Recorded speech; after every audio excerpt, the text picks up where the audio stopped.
नमस्कार, स्वागत आप सभी का। मैं हूं आपके साथ तुषार कौशिक। और अब तमाम मंत्री अपना एक एक कर कार्यभार संभाल रहे हैं कैबिनेट विस्तार के बाद। और अब मनसुख मंडाविया की तस्वीरें हम आपको दिखाते हैं।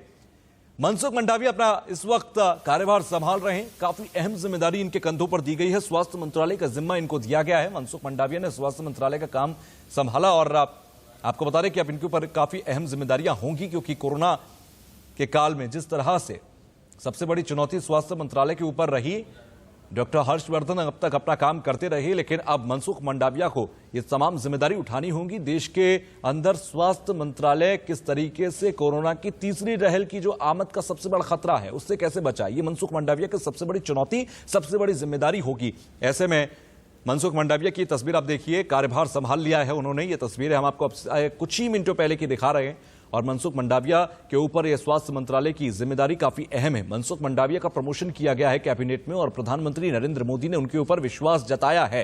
अब मनसुख मंडाविया को उस विश्वास पर खरा उतरना होगा। तो ये कार्यभार संभालने के दौरान की हम तस्वीर आपसे कुछ ही देर पहले की आपको तस्वीर दिखा रहे हैं, जब मनसुख मंडाविया अपने कार्यालय में कार्यभार संभालने की शुरुआत कर रहे हैं। और यहां से अब उनके ऊपर जिम्मेदारियों का बोझ देखा जाएगा, उनके ऊपर जिम्मेदारियों की एक वो धमक देखी जाएगी, क्योंकि सीधे तौर पर एक ऐसे वक्त पर वो अपना कार्यभार संभाल रहे हैं, स्वास्थ्य मंत्रालय का कार्यभार संभाल रहे हैं जिस वक्त चुनौतियां ज्यादा हैं। स्वास्थ्य मंत्रालय को सबसे ज्यादा चुनौतियों का सामना करना पड़ रहा है। कोरोना की तीसरी लहर को लेकर, डेल्टा प्लस वेरिएंट को लेकर तमाम चुनौतियां सामने खड़ी हैं।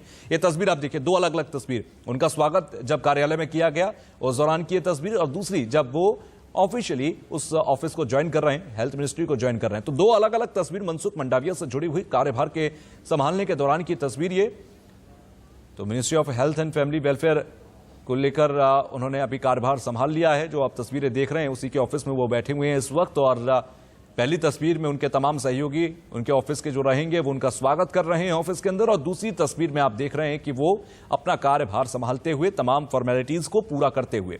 तो ये दो अलग अलग तस्वीर हैं। कल कैबिनेट विस्तार के दौरान मनसुख मंडाविया को प्रमोशन मिला और उन्हें अब स्वास्थ्य मंत्रालय की जिम्मेदारी दी गई है। स्वास्थ्य मंत्रालय की जिम्मेदारी को वो संभालेंगे और उनके ऊपर सबसे बड़ा जिम्मा स्वास्थ्य मंत्रालय का ही रहेगा। तो मनसुख मंडाविया इस वक्त कार्यभार संभालते हुए ये दो तस्वीरें हम आपको दिखा रहे हैं। आपसे कुछ देर पहले की ये दो तस्वीरें हैं। मनसुख मंडाविया ने अपना कार्यभार संभाल लिया। इसके अलावा कई दूसरे मंत्री भी हैं जो अपना कार्यभार संभाल चुके हैं, जिसमें अनुराग ठाकुर से लेकर, तो ये दो तस्वीर देखिए, अनुराग ठाकुर हो गए, या फिर हम बात करें अश्विनी वैष्णव का, उन्होंने भी अपना कार्यभार संभाला। रेल मंत्रालय का इधर आप आईटी मिनिस्ट्री संभालेंगे, आपको बता दें। दूसरा ये सूचना एवं प्रसारण मंत्रालय को संभालेंगे अनुराग ठाकुर। खेल मंत्रालय की जिम्मेदारी भी अनुराग ठाकुर के ऊपर होगी। तो एक एक कर मंत्रालयों को संभालने का जिम्मा शुरू हो गया। आज सुबह से ही मंत्रियों के अपने कार्यभार को संभालने का सिलसिला शुरू हो गया। और उसी के साथ की तस्वीरें आप देख रहे हैं। पहली तस्वीर मनसुख मंडाविया की तस्वीर है, दूसरी तस्वीर आप इस वक्त अश्विनी वैष्णव की देख रहे हैं। और एक और तस्वीर हम आपको लगातार दिखा रहे हैं वो अनुराग ठाकुर की। ये तस्वीर आप देखिए, दूसरी तस्वीर अनुराग ठाकुर की ये तस्वीर है। अनुराग ठाकुर के ऊपर भी एक बड़ा भरोसा जताया है प्रधानमंत्री ने और उनको एक बड़ी जिम्मेदारी दी है। तो ये तीन तस्वीरें तो हम आपको दिखा रहे हैं, लेकिन एक एक कर तमाम मंत्रालयों के कार्यभार को संभालने का सिलसिला सुबह से लगातार जारी है। राकेश कुमार सिंह हमारे संवाददाता हमारे साथ जुड़ गए हैं। राकेश, अगर देखें अब क्योंकि सीधे तौर पर तमाम मंत्रालयों का कार्यभार संभाला जा रहा है और इसी के साथ अब एक्सपेंशन के साथ साथ कई चुनौतियां भी तमाम मंत्रियों के आगे हैं। अभी की तस्वीर क्या है, कौन कौन से मंत्री संभाल चुके हैं काम? उससे क्या होगा, किसान को दिन में करीब बहुत कम सर, कई मंत्री जो है कार्यभार संभाल चुके हैं। हमारे साथ एक ऐसे चेहरे जो कि अपने कार्यों के कारण जो है एमओएस इंडिपेंडेंट चार्ज थे, उनको प्रोन्नत करके कैबिनेट बनाया गया है। हमारे साथ आरके सिंह जी हैं। आरके सिंह जी, पहले तो इंडिया न्यूज़ की ओर से आपको प्रोन्नति के लिए बहुत बहुत बधाई। थैंक यू, बहुत बहुत धन्यवाद। हमें ये प्रधानमंत्री जी ने हम पर भरोसा जताया, इसके लिए मैं शुक्रगुजार हूँ और मैं इस भरोसे पर खरा उतरूँगा। अच्छा, आपने ऐसे जो चुनौतियाँ थी, जिस तरह से बिजली की संकट, और किस तरह से आप मानते हैं कि आने वाले समय में और क्या चुनौतियां हैं आपके सामने? हम लोग की सरकार, नरेंद्र मोदी जी की सरकार ने जब से वो आई है तब से हम लोगों ने देखिए एकदम बिजली, मैं पिछले सरकार में भी था ऊर्जा मंत्री, इस सरकार में भी रहा इंडिपेंडेंट चार्ज में, हम लोगों ने एकदम बिजली के क्षेत्र में तो आमूल परिवर्तन ला दिया है। पहले ग्रामीण क्षेत्र में करीब 10 से 12 घंटे बिजली रहती थी 2014 के पहले। आज भी हमारा सर्वे नहीं है, इंडिपेंडेंट सर्वे है कि आज 20.5 घंटे अमूमन एवरेज पूरे देश में ग्रामीण क्षेत्र में बिजली रहती है। आज शहरी क्षेत्र में 22 से 24 घंटे, ये इंडिपेंडेंट सर्वे। हमारा सर्वे कहता है, हमारा जो सर्वे है कि 21 घंटा ग्रामीण क्षेत्र में बिजली रहती है। इससे लेकिन हम संतुष्ट आइए, इसको करने के लिए हम लोगों ने बहुत काम किया। पहले तो 1,82,000 मेगावाट हमने उत्पादन क्षमता जोड़ी, अभी और हम जोड़ रहे हैं, हम एक्सपोर्ट करते हैं।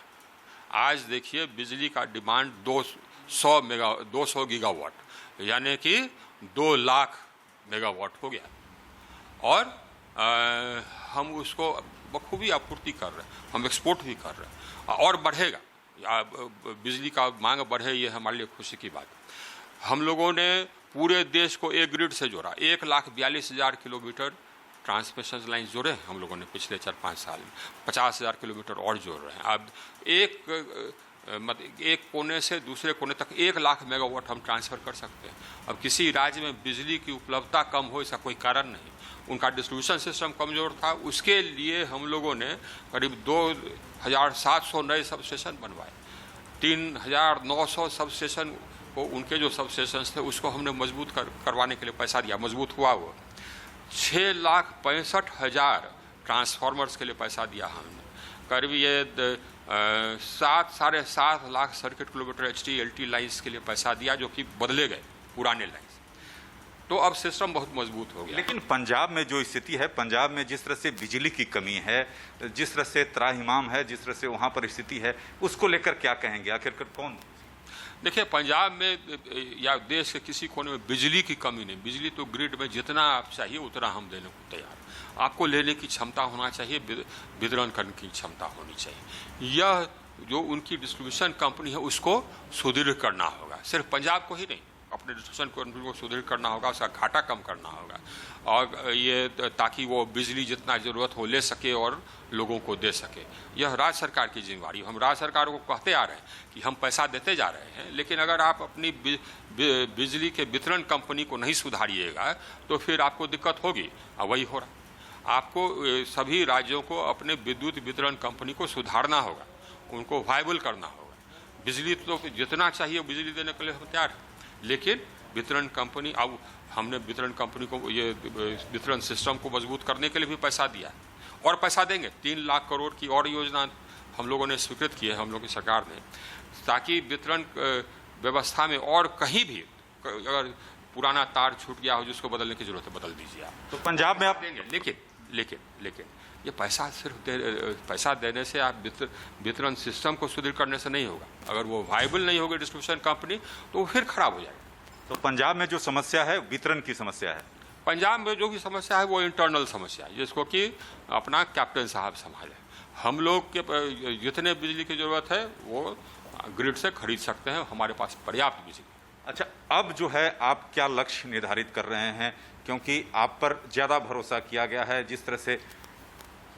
अब हम लोग तो देखिए, ये एनर्जी एक्सेस, ये सस्टेनेबल डेवलपमेंट गोल्स है यूनाइटेड नेशंस का, उसमें एनर्जी एक्सेस है। तो एनर्जी एक्सेस को हम लोगों ने सॉर्ट आउट कर दिया, हर घर तक हम लोगों ने बिजली पहुंचाई, और जितना तेज़ी से पहुंचाया उतना दुनिया में कभी नहीं हुआ। और करीब 2,80,00,000 घरों को हम लोगों ने 18 महीने में कनेक्शन दिया। अब कोई घर अगर बचा है तो राज्य सरकार की जिम्मेवारी है, पैसा हमने दिया, आप करिए। हम अभी भी राज्य सरकार को लिख रहे हैं कि कोई छूटना नहीं चाहिए, छूटा तो करें।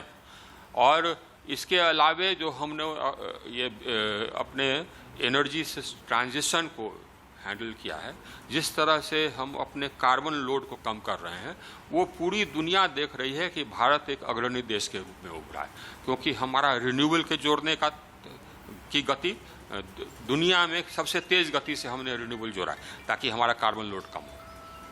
अच्छा, बिहार, और इसमें एक योजना है एकदम किसान के लिए, कुसुम योजना। हम किसानों के लिए अलग फीडर कर रहे हैं, करीब 1.25 लाख किलोमीटर अलग फीडर कर चुके और 1.25 लाख किलोमीटर और अलग फीडर करने जा रहे हैं, तो उसको सोलराइज करने जा रहे हैं, तो ताकि किसान को सिंचाई के लिए बिजली दिन में करीब करीब मुफ्त मिले, कुसुम योजना के अंदर ये करने जा रहे हैं। बिहार के लिए क्या आपके जेहन में? तो ये सारी योजना में बिहार भी ले सकता है। बिहार का एक मांग था बहुत दिनों से कि हमको साहब ये डाकमारा प्रोजेक्ट के लिए, तो वो डाकमारा प्रोजेक्ट भी एक्सिक्यूट हम करेंगे, वो बिहार के साथ MOU हो गया है, तो एक और बिहार को जनरेशन और वो भी हाइड्रो जनरेशन का ये सिस्टम मिल जाएगा। एक तो बक्सर में हम लोग ये बना ही रहे हैं प्लांट, और औरंगाबाद में नबीनगर में तो हमारा प्लांट है ही है एक, और 1-2 यूनिट उसमें और चालू होना है तो वो भी चालू हो जाएगा। तो बिहार के अंतर्गत बिजली उत्पादन के लिए हम लोगों ने काफ़ी क्षमता बढ़ा दी है। धन्यवाद। तो ये थे RK सिंह, जिनका साफ तौर पे कहना है कि चुनौतियां थीं, चुनौतियों से उन्होंने जूझा और आने वाले लक्ष्य की भी बात उन्होंने कही। कैमरामैन अवधेश के साथ राकेश कुमार सिंह, इंडिया न्यूज, दिल्ली। तो सुबह से एक एक कर तमाम मंत्री पहुंच रहे हैं अपने कार्यालय पर और कार्यभार संभाल रहे हैं। अभी आप RK सिंह को सुन रहे थे, जिनके ऊपर बिजली विभाग की जिम्मेदारी होगी और पहले भी उनके ऊपर रही, कुछ बेहतर उन्होंने पहले भी किया, जिसका वो पूरा ब्यौरा दे रहे थे। लेकिन उसके बाद तमाम आप दूसरी तस्वीरें भी देखिए, ये अश्विनी वैष्णव को आप देखिए जो रेल मंत्रालय का जिम्मा संभालेंगे, मनसुख मंडाविया, अनुराग ठाकुर। सुबह से ये तमाम तस्वीरें इंडिया न्यूज आपको दिखा रहा है, लगातार वो तमाम तस्वीरें जो एक एक कर तमाम मंत्री पहुंच रहे हैं अपने कार्यालय में और कार्यभार को संभाल रहे हैं, क्योंकि ये मोदी कैबिनेट का पूरा एक्सपेंशन हो चुका है कल शाम को ही, और उसके बाद तमाम जो पोर्टफोलियो थे वो कल देर रात तक सभी को बांट दिए गए और उसके बाद अब सबकी जिम्मेदारी तय कर दी गई है। तो उसी के साथ एक छोटा सा ब्रेक यहां पर लेंगे और ब्रेक के बाद फौरन लौटेंगे। ब्रेक के उसके बाद भी तमाम खबरों का सिलसिला जारी रहेगा। तो एक बार फिर आप सबका स्वागत, मैं आपके साथ तुषार कौशिक और आप देख रहे हैं महंगाई डाइन रिटर्न्स। आज फिर महंगा हो चुका है पेट्रोल डीजल, और पेट्रोल 35 पैसे और डीजल 9 पैसे महंगा हुआ है। ऐसे में 38 दिनों के अंदर 10 रुपए 24 पैसे महंगा हो चुका है पेट्रोल, और 36 दिनों की बात करें डीजल की तो डीजल 8 रुपए 83 पैसे महंगा हुआ। दिल्ली में पेट्रोल अब 100 के पार हो चुका है, 100 रुपए 56 पैसे प्रति लीटर की दर से, और मुंबई में 106 रुपए 59 पैसे प्रति लीटर की दर से पेट्रोल मिल रहा है। अंतर्राष्ट्रीय बाजार में कच्चे तेल की कीमतों में लगातार गिरावट है, लेकिन दूसरी तरफ अगर देखें तो पेट्रोल और डीजल के दामों में लगातार इजाफा हो रहा है, और ऐसे में आम आदमी की जेब पर इसका बड़ा असर पड़ रहा है। तो आज फिर से पेट्रोल डीजल महंगा हुआ है। नए पेट्रोलियम मंत्री के सर पर कांटों का ताज ये होगा, और सीधे तौर पर लगातार महंगे हो रहे पेट्रोल डीजल से परेशानियां सामने आएंगी। तो सीधे तौर पर अगर देखें 36 दिन के अंदर डीजल 8 रुपए 33 पैसे महंगा हुआ है, तो वहीं 10 दिनों की बात करें पेट्रोल की तो पेट्रोल भी 38 रुपए से ज्यादा तक महंगा हो चुका है। दिल्ली में पेट्रोल 100 के पार है, और ऐसे में दिल्ली के अंदर 100 रुपए 56 पैसे की दर से मिल रहा है पेट्रोल। अगर वहीं मुंबई की बात करें तो ये 106 रुपए से भी ज्यादा महंगा हो चुका है। लगातार महंगाई बढ़ रही है, पेट्रोल डीजल गैस के दाम बढ़ते जा रहे हैं, जिसकी वजह से आम आदमी की जेब पर खास असर पड़ रहा है और आम आदमी त्राहिमाम कर रहा है। ऐसे में ये जो तमाम तस्वीरें आप देख रहे हैं, ये देखिए, ये भारतीय किसान यूनियन के राकेश टिकैत को आप देखिए, इस वक्त ये तमाम प्रदर्शन करते हुए महंगाई को लेकर इनका ये प्रदर्शन है। तो आज फिर से क्योंकि पेट्रोल डीजल महंगा हुआ, गैस लगातार महंगी हो रही है, और लगातार इस महंगाई से आम आदमी त्राहिमाम कर रहा है, क्योंकि तमाम तरह से आम आदमी की जेब पर, उसके बजट पर सीधा असर पड़ रहा है। तो तमाम रिपोर्टर्स हमारे साथ जगह जगह से जुड़ रहे हैं। हमारे साथ जयपुर से बसंत पांडे जुड़ रहे हैं, गाजियाबाद से जतिन हमारे साथ जुड़ेंगे, और हमारे साथ उर्वशी जुड़ रही है मुंबई से। सबसे पहले मैं आपके पास आ रहा हूं बसंत, अगर देखें पेट्रोल डीजल की वजह से आम आदमी की जेब पर जो असर पड़ रहा है वो एक तरफ, क्योंकि पिछले कई महीनों से आम आदमी उसे डेली भोग रहा है, क्योंकि पेट्रोल डीजल लगातार महंगा हो रहा है, हर दिन महंगा हो रहा है। लेकिन अब नए पेट्रोलियम मंत्री आए हैं, हालांकि बाजार मूल्य पर तय होता है, लेकिन फिर भी पेट्रोल मंत्री से नई उम्मीदें होंगी।